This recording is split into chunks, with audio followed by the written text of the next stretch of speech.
hard. I'll tell you a true story. I read that book. I set a goal of having $25,000.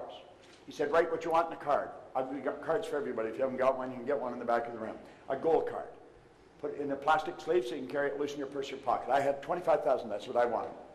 I didn't even know anyone with $25,000. I was on the fire department. We'd had to sell the trucks to come up with that kind of money. But that was the goal. Well, I started to think about earning money, and I quit thinking about debt.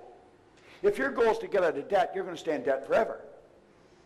You say, but my goal is to get out of debt. I don't care. I don't care if it's to get out or get in. If you're thinking debt, you're going to attract debt. You've got to set up an automatic debt repayment program so you don't even think about it, and it's looked after, and then start thinking about prosperity or wealth. So I had this goal of $25,000. I started to think, somebody said, there's good money cleaning floors. I said, I'm not proud, I'll clean floors. So I scratched around. I got somebody to lend me $982, is what I needed, to buy an old floor machine, some buckets and mops, and I got one office to clean. Canada starts on Comstock Road in Toronto. I washed the floor twice a month, $15 a time. Then I got another office to clean, Kirby's Construction on Wakefield Avenue. I got $65 a month. Now I'm up to $100. $95. Man, I thought I was dying and going to heaven. I was only earning $400 a month on my job. Pretty soon I was earning $1,000, then $2,000, then $5,000. I thought, wow. Now the chief was only earning $11,200 a year.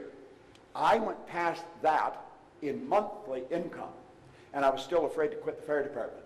That's how false security's got us wired, you see. Well, at any rate, I thought the answer was work harder. One day, I woke up, and I looked up, and there's a great big cop looking at me. He was huge. Then I noticed there's lights flipping all around, and then I noticed a crowd of people. And I was scared. I was regaining consciousness. I had literally passed out from exhaustion on the street. I thought the answer was work harder. I guess people thought I had dropped dead. They phoned cops and ambulance and everybody. Well, finally, you know, it was a scary situation. I finally regained it, and I said, I'm not going to the hospital. They had stretchers, everything there. I said, no. And I finally got away from them. But I got away, and now I wasn't very bright. But I wasn't a complete imbecile. I thought, there's something wrong with what I'm doing. You know, I mean, I was never home. I was working night and day, and I worked to the point of exhaustion. So I got off by myself, and it was like a little voice in my head said, if you can't clean all of them, don't clean any of them. So I got all dressed up. Some people accuse me of sleeping in a suit. I wear it for a reason. I didn't want to clean the offices.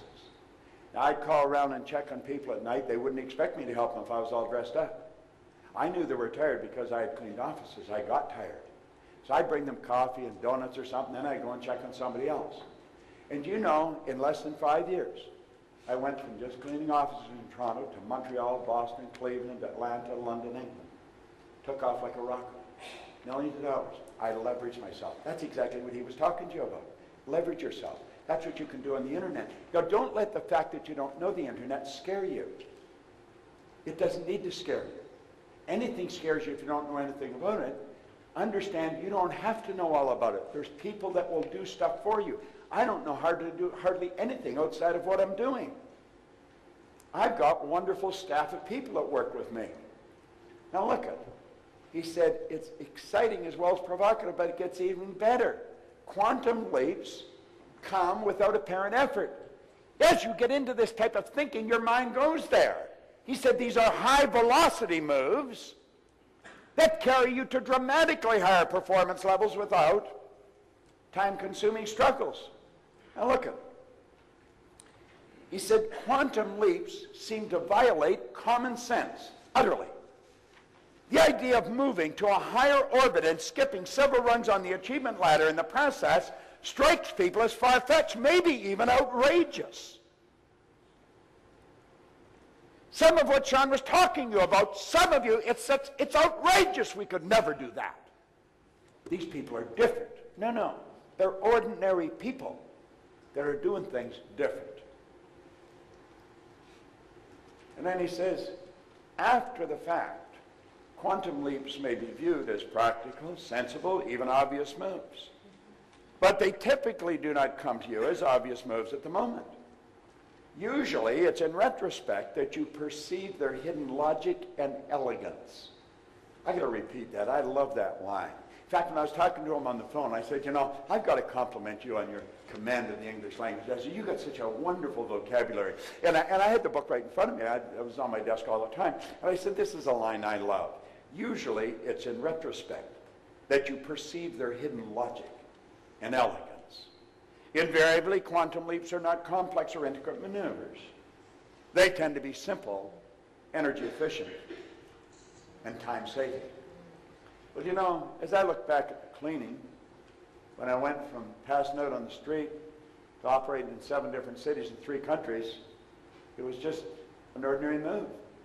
Now, if somebody had told me just before I passed out in the street that, hell, Bob, you won't even have to work as hard and you could be doing it in Toronto, Montreal, Boston, I thought, they're out of their mind. But they weren't out of their mind at all. You see, this book literally changed my whole life. Without question. Now, you know, there's a lot of people read this book and nothing's happened to them. I tell people, tell me that they've got the book, but nothing's happened. But I read this in 1961 and my whole life changed. Here's the idea that stuck in my mind. And this is the idea you want to stick in your mind. How many of you, forget that idea for a second, just listen to me for a moment. How many of you, at some point during Sean's presentation, thought, man, this is really something? How many thought that at some point? Everybody. It is something. It really is. That's what this book did for me. I saw something in it. And I thought, wow, this idea stuck in my mind. He said, any idea, the idea that you're thinking about doing, you saw yourself doing something. He said, any idea that's held in the mind, that's emphasized, that's either feared or revered, goes both ways, begins at once to clothe itself in the most convenient and appropriate form available. See, if you can build the idea and hold the idea, you can do it. You've got a higher faculty than